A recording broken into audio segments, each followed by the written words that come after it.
So you guys have probably seen this demonstration before. You've got a fan, and you see we're giving her 12 volts. I unhook my benchtop power supply from the circuit. You see voltage went bye-bye. But if you spin the fan,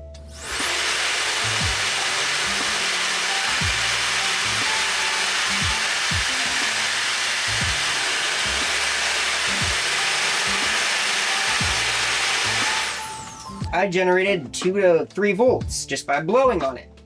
So your fan, instead of being a motor, turns into a generator.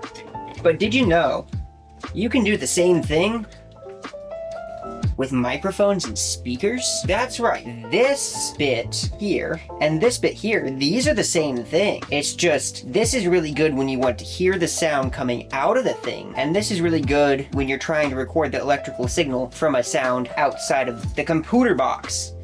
But this and this work much in the same way. They're both transducers. This you apply a voltage to, an alternating current, and that transducer transforms that electrical signal into a vibration of that membrane via electromagnetism. These, well, most microphones these days are MEMS units, which just kind of vibrate and transduce the switching of an electrical signal, and they generate much the same signals that would drive your speakers. The voltage is just far lower. So pretty much, if a sound's loud enough, you can use a speaker as a microphone. In fact, I think I have a really funny microphone. Here we go. Yeah, this little membrane speaker here. That will make a really funny mic.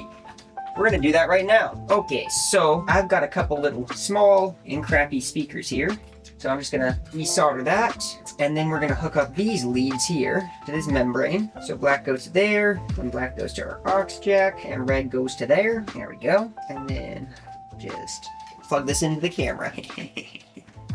Does this sound really good? Buddy mic is buddy.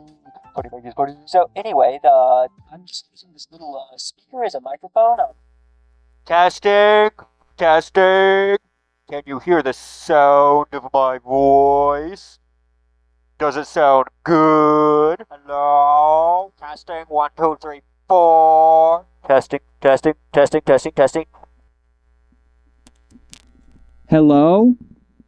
Can you hear me?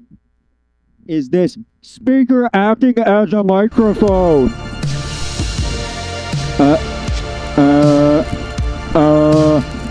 Hello?